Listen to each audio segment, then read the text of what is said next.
तो learning disabilities या learning जो आपका डिसऑर्डर होते हैं, अधिगम अक्षमता होती है, इनके बारे में हम पढ़ेंगे, ठीक, एक एक करके। तो चलिए क्लास को शुरुआत करते हैं। जो लोग नए आए हैं वो चैनल को सब्सक्राइब कर लेना, क्योंकि आपके एग्जाम तक आपको क्लास मिलने वाली है। और वीडियो को लाइक एंड शेयर बिना कहे आप लोग कर दिया करो। देखो आज की वीडियो छोटी होगी और बड़ी महत्वपूर्ण होगी, और एक बारी में आज आप लोग इन लर्निंग डिसऑर्डर के जितने भी नाम है उनको बहुत इजीली समझ जाओगे। मेरे ख्याल से दोबारा पढ़ने की आपको जरूरत नहीं पड़ेगी। चलिए एक एक करके मैं शुरुआत करता हूं। सबसे पहले बात करते हैं लर्निंग डिसेबिलिटीज के ऊपर बात करते हैं। जी सभी को गुड इवनिंग, आई होप आप लोग सब ठीक होंगे। अब टॉपिक के ऊपर आते हैं। देखिए सबसे पहले बात करते हैं लर्निंग डिसेबिलिटीज के बारे में। अब असल में आपके सीटेट के सिलेबस में एक पूरा चैप्टर है लर्निंग का, यानी अधिगम का, जिसमें आपको लर्निंग से संबंधित क्वेश्चन आते हैं, लर्निंग को प्रभावित करने वाले कारक आते हैं, और कभी रेयर चांस होता है लर्निंग से संबंधित जो मनोवैज्ञानिक होते हैं उनके बारे में पूछ लिया जाता है।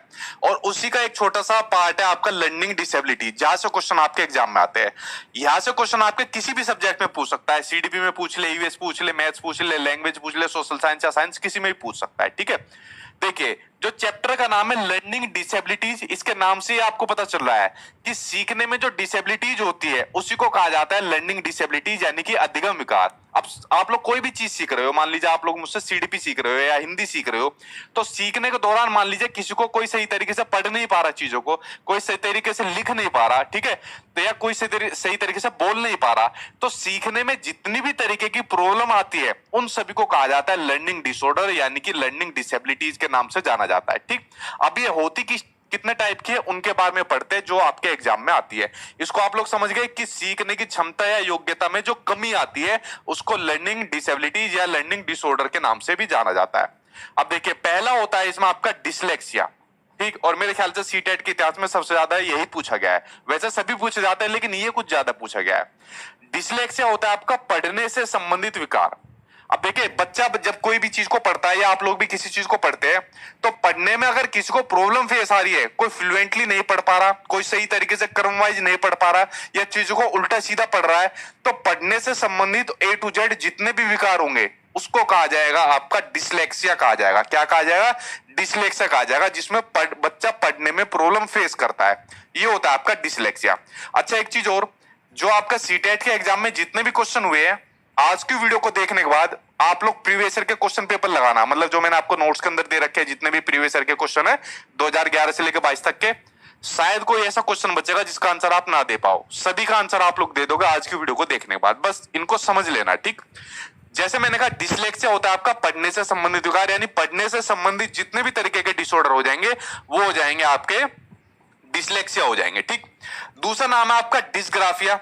तो डिसग्राफिया होता है आपका लिखने से संबंधित विकार। अच्छा देखिए मैं आपको साथ साथ कुछ ट्रिक भी बताते जाता हूं। अब देखिए डिसग्राफिया में क्या आ रहा है, ग्राफ आ रहा है, और ग्राफ पर क्या काम किया जाता है, ग्राफ पर लिखा जाता है।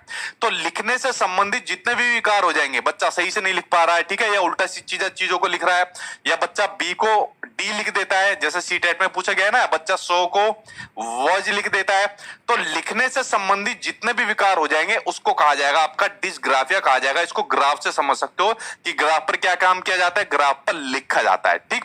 तो दो विकार हो गए, डिसलेक्सिया और आपका डिसग्राफिया। आगे देखते हैं अगला विकार आपका डिसकैलकुलिया। अब देखिए डिसकैलकुलिया के अंदर क्या साउंड आ रही है, कैलकुलिया की। कैलकुलिया की मतलब कैलकुलेटर की साउंड आ रही है। अब कैलकुलेटर पर क्या काम किया जाता है, कैलकुलेटर पर कैलकुलेशन की जाती है। तो इससे सिंपल सी ट्रिक से आपको समझना है कि डिसकैलकुलिया के अंदर आपका मैथ से संबंधित, कैलकुलेशन से संबंधित जितनी भी प्रॉब्लम होती है ए टू जेड, वो सभी होती है आपकी डिसकैलकुलिया होती है। क्या होती है, डिसकैलकुलिया। इसमें ट्रिक से याद कर सकते हो, कैलकुलिया मींस कैलकुलेटर, तो इस तरीके से आपको याद हो जाएगा। डिसलेक्सिया हो गया, डिसग्राफिया हो गया, डिसकैलकुलिया हो गया। अगला देखते हैं अगला कौन सा विकार है। अगला विकार आपको दिया हुआ है डिसमोर्फिया। अब देखिए डिसमोर्फिया के अंदर क्या आ रहा है, मोर। अब इससे आप लोग समझना, डिसमोर्फिया के अंदर क्या आ रहा है, मोर। अब मान लीजिए एक बच्चों को मोर दिखा और उसी को थोड़ी देर बाद एक मुर्गा दिखा, ठीक है, लेकिन बच्चा इन दोनों की जो फिजिकल जो शेप है उसमें डिफरेंस पैदा नहीं कर पा रहा। बच्चा मुर्गे को भी मोर कहता है और मोर को मुर्गा कहता है, मतलब उनकी शारीरिक बनावट के आधार पर बच्चा भ्रम की स्थिति में जा रहा है, कंफ्यूज हो रहा है बच्चा। तो जब शारीरिक बनावट के आधार पर बच्चा भ्रम की स्थिति में चला जाए, कंफ्यूज हो जाए, तो वो हो जाता है आपका डिस्मोर्फिया हो जाएगा आपका। और डिस्मोर्फिया के अंदर आपका क्या आ रहा है, मोर, तो मोर और मुर्गा से इस ट्रिक से आप लोग याद कर लेना, जब बच्चा मोर और मुर्गा दोनों को एक जैसा समझना शुरू कर देता है, ये हो जाएगा आपका डिस्मोर्फिया हो जाएगा। ये कुछ ट्रिक है, इन ट्रिक के माध्यम से आपको कभी भूल नहीं पाओगे इन सबको, ठीक है। चलिए आगे देखते हैं अगला कौन सा विकार है। डिस्मोर्फिया के बाद बात करते हैं डिस्फेजिया। अब देखिए फेजिया के अंदर क्या आ रहा है, ये होता है आपका भाषा से संबंधित विकार, जब कम्युनिकेट नहीं कर पाता बच्चा सही से। डिस्फेजिया के अंदर आ रहा है फेज, यानी फंस गया बच्चा, यानी बोलते टाइम बच्चा फंस गया।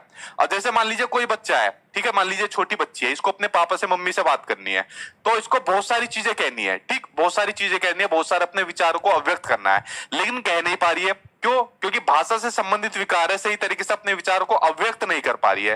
तो जब ये बोलते टाइम फंस रही है, अपने विचारों को अव्यक्त नहीं कर पा रही है, तो हो जाएगा आपका डिस्फेजिया हो जाएगा, यानी भाषा से संबंधित आपका विचार हो जाएगा, जब बच्चा कम्युनिकेट सही तरीके से नहीं कर पा रहा। 5 विकार हो गए। अगला विकार आपका डिस्प्रेक्सिया। डिस्प्रेक्सिया होता है आपका शारीरिक कौशल से संबंधित विकार, जब बच्चा अपनी आंखों का और हाथों का कॉन्टैक्ट सही तरीके से नहीं बना पाता।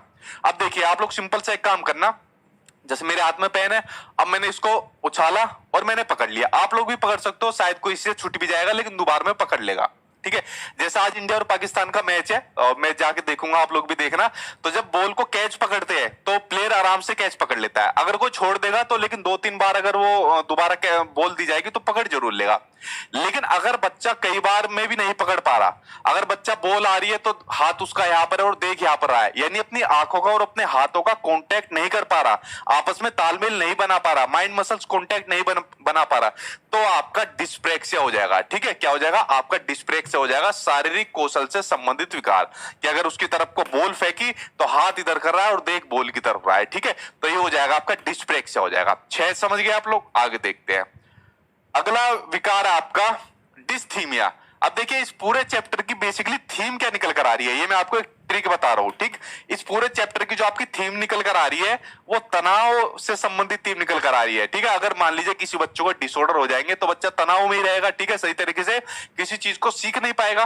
तो बेसिकली डिस्थीमिया होता है आपका तनाव से संबंधित विकार। ये छोटे बच्चों में क्या, बड़े बच्चों में भी होता है, आप लोगों के अंदर भी है, ठीक है, कि हमको जॉब लेना है, अपने फ्यूचर को सिक्योर करना है, तो तनाव के दौर से आप लोग गुजर रहे हो, लेकिन इतना तनाव नहीं है कि आप इसके आदी हो जाओ या आप डिप्रेशन में चले जाओ, वो नहीं है आपका, ठीक। तो डिस्थीमिया हो जाएगा आपका तनाव से संबंधित विकार।